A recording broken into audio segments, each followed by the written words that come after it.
Welcome to Les Schwab Tire Center's Outdoor GPS, presented by Fisherman's Marine and Outdoor. Good morning, everyone. I'm Owen Hayes. You're watching Les Schwab Tire. Almost forgot. Les Schwab Tire Center's Outdoor GPS, presented to you by Fisherman's Marine and Outdoor. See, I try to keep it as real as I can. Today, we got a great show lined up for you. Our special guest, we're going to get to our photos and everything that you've been sending in a bit. But our special guest this morning is going to be Cameron Black. We're actually going to talk to him over the phone. Typically, we are going to try to have Zoom calls, of course, for you and get you great footage and, you know, what Cameron's out doing, if that's even possible. Although I will admit that wasn't necessarily my plan. But turns out, Cameron's actually over chasing steelhead right now, catching them in Ohio, believe it or not. By the way, those are our steelhead over there. As well. And some would say it's even better steelhead fishing than what we have here in the Northwest, but we're not going to get sidetracked with that. He's over there with the folks from the Addicted crew, and they're doing some filming, which they do a lot of, but they're in Ohio, and we're going to talk with Cameron about early season steelhead tactics, winter steelhead tactics for us over here, of course, that you can use to be a little bit more successful when you get out there when the season gets into full swing. And by the way, if you haven't been paying attention to KPTV or KPDX with Katie Suniga this morning, river levels are huge, and they're going to continue to explode the next 48 hours. When those rivers do turn over, taking some time to chase winter steelhead is not going to be a bad idea. Anywhere. Doesn't matter what system it's going to be on.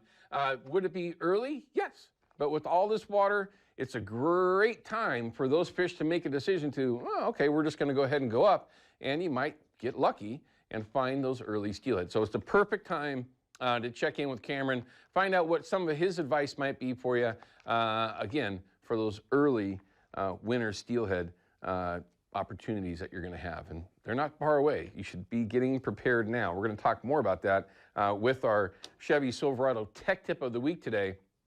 Last week, if you remember, we were talking about flipping your line on reels, right? How it took 3 reels to flip line back onto 1 reel. Hopefully you caught that. There were some folks that were a little confused by that. That's why we made sure to give as best of a rundown that I can for flipping line on your reel, obviously your main line.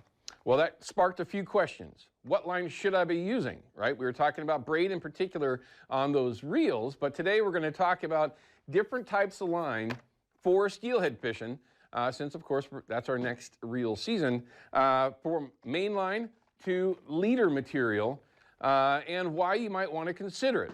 Right now, for 100 years, maybe even more, we've been using monofilament line for pretty much everything. Well, the last 15, 20-ish years, well, we've had braided line that's really taken everything over. Pretty much everyone, in all circumstances, has some sort of braid on, right? It doesn't matter what your particular favorite brand is. In particular, we're going to talk today about the TCB Braid 8 from P-Line. There's numerous different versions, whatever it is that you might have experience with, whatever it is. But we're going to talk about different main lines to use, if it's braid, mono, or fluorocarbon. You're going to go, why in the world did you use fluorocarbon mainline for steelhead? Not necessarily entirely something that you need to have, but it is an option. And then, of course, we're going to talk about so many different versions of leader material.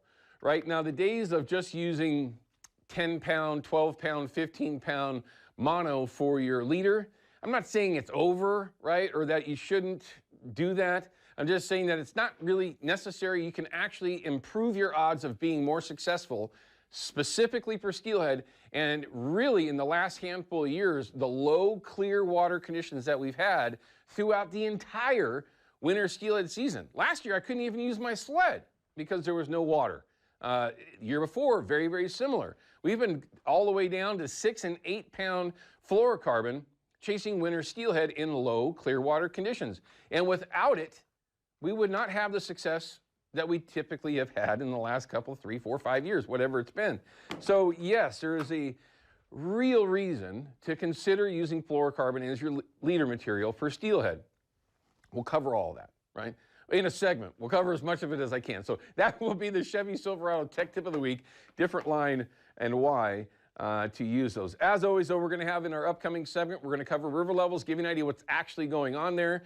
I'm looking at it from a very different perspective than somebody that might just be solely focused on targeting winter steelhead this upcoming when things start to change. But it is obviously very relevant, so we'll have that. A couple of reminders. You know what? And Ryan, this is my fault. He gave me a reminder last week, and I forgot to mention it the last couple of days. This is for folks like me and like a lot of you that like to fish on the Columbia. So I'm just going to get it out of the way right now before I forget. West Mare State Park near the Dalles, one of my favorite places to launch. And the reason why I say that is because whenever I launch there, something cool is about to happen, from walleye to salmon to steelhead to other things.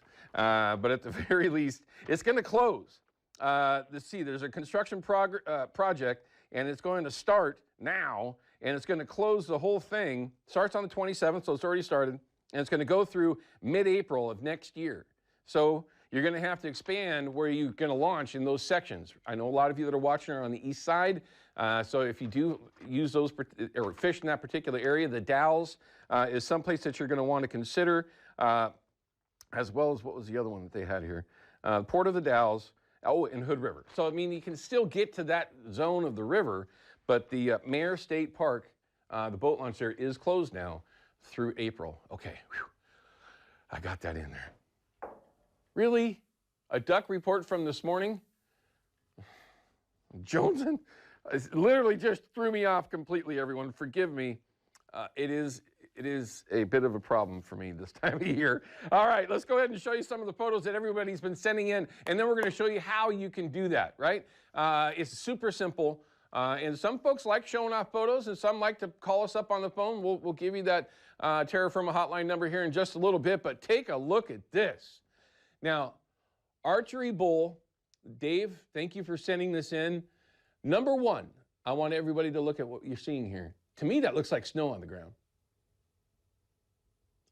Okay, that's just, I mean, ridiculously cool all by itself, not having to worry about anything happening to the meat because it's too darn warm. But wow, nice 6x6 dandy bull with the stick and string. Congratulations, man. Everybody pause. Just beautiful. Thank you for sending that in. Man, go ahead. Jeez. Oh, yeah. Open wide, Barry. Thank you. You can take a look right there, and I'm just guessing. I can't really see it. Oh, that is absolutely a lingcod, and whatever bait he's using there, if it's a plug, a jig, or not plug, but a jig of some kind, some sort of bait. Yeah, he swallowed it. And don't put your fingers. Do not get your hands inside of the mouth of a lingcod. It is not going to go good for you. I can tell you that now. Great photo here. Look at that. They've got some snow decoys in the background. Todd, looks like a good one.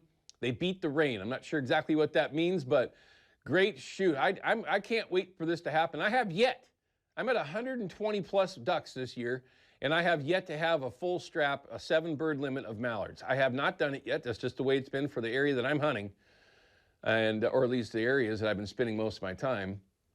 I can't wait for that to happen. Great shot, Todd. Good shoot. Looks like you guys had a ton of fun and perfect meat. God, I have to continually remind everybody why we do what we do. We love it. Pheasant hunt, Eastern Oregon. God, I wonder if that's a preserve hunt or if that's wild. Either way, it looks like they had a ton of fun, and so does the dog. Dog looks like it might be a little tired after chasing pheasant like that. Robert, great shoot, man. That looks like a ton of fun. We need to call the folks over at some of those our opportunities that we might have to chase some birds around. Robert, nice shot. And then it looks like we might even have a video here. Oh, yeah. Oh, that's a keeper, dude. Nice. Right on. Feels good. First ocean fishing. Now, obviously they're on a charter boat. Everyone's a big, big boat. Well, you remember all those years that we would go out with the folks from Garibaldi Charters? You can still get pretty seasick on big boats, especially if it's your first trip. Well done. I mean, that's just groceries. Just absolutely delicious groceries. I wonder who they're with. Anyway, thanks for sending them in. Here's how you do it, right? Super simple. Download the Fox 12 app. When you do that, scroll down to Outdoor GPS. Don't overlook, though. So much information is on that app, from weather, predictions, of course, your news, but Outdoor GPS and then you scroll down, it'll show you how to upload your photos and video, and we show you off at the beginning of each one of our shows, and we love doing that, and everybody seems to have a ton of fun with it as well. All right, we're going to cut to a break. When we come back, Zach from Eugene with a duck report from this morning. You can tell it throws me off. Then, in a perfect world, we would have had video with Cameron Black from Gone Catch Guide Service. We're going to have to make it a phone call, but we're going to cover some great info on early season winter steelhead tactics. Don't go anywhere. We got a lot of GPS for you this morning. So Les Schwab Tire Center's Toy Drive, and I am super excited about bringing this up. We have Aaron from the Walker Street store. Is that correct? Am I saying that right? Walker Road, yep. Walker Road. Where can people bring toys in, and how long can they do that? Boy, we take any new unwrapped toy at any Les Schwab in the metro area, or even here at the Fox studio. Okay, very good. Now, if they come walking in and say, we saw you on Outdoor GPS, do they get free tires? They get a deal on tires, anything like that? Free air check anytime. Aaron, thanks for coming in. It's the Toy Drive. Make sure you put some smiles on some kids' face this holiday season.